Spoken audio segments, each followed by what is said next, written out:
Balade en ville. Jules Verne, Docteur Ox. Il est inutile de chercher, même sur les meilleures cartes, la petite ville de Quiquendone. Si vous cherchez sur une carte des Flandres, ancienne ou moderne, la petite ville de Quiquendone, il est probable que vous ne l'y trouverez pas. Quiquendone est-elle donc une cité disparue? Non. Une ville à venir? Pas davantage. Elle existe en dépit des géographies, et cela depuis 8 à 900 ans. Elle compte même 2393 âmes, en admettant une âme par chaque habitant. Elle est située à 13 km et demi dans le nord-ouest d'Audenarde et à 15 km un quart dans le sud-est de Bruges, en pleine Flandre. Le Var, petit affluent de l'Escaut, passe sous ses 3 ponts, encore recouverts d'une antique toiture du Moyen-Âge, comme à Tournai.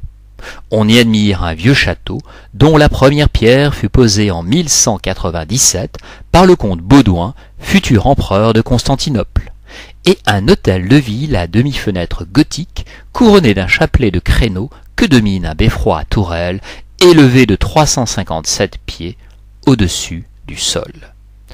On y entend à chaque heure un carillon de 5 octaves, véritable piano aérien dont la renommée surpasse celle du célèbre carillon de Bruges.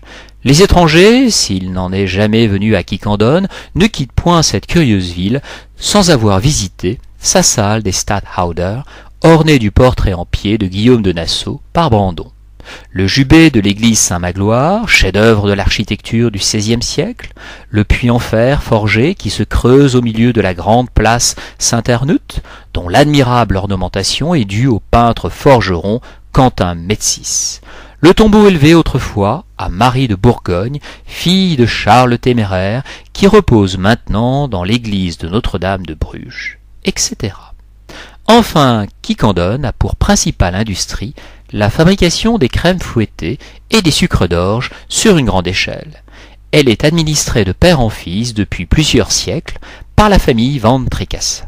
Et pourtant, Quiquendone ne figure pas sur la carte des Flandres. Est-ce oubli des géographes? Est-ce omission volontaire?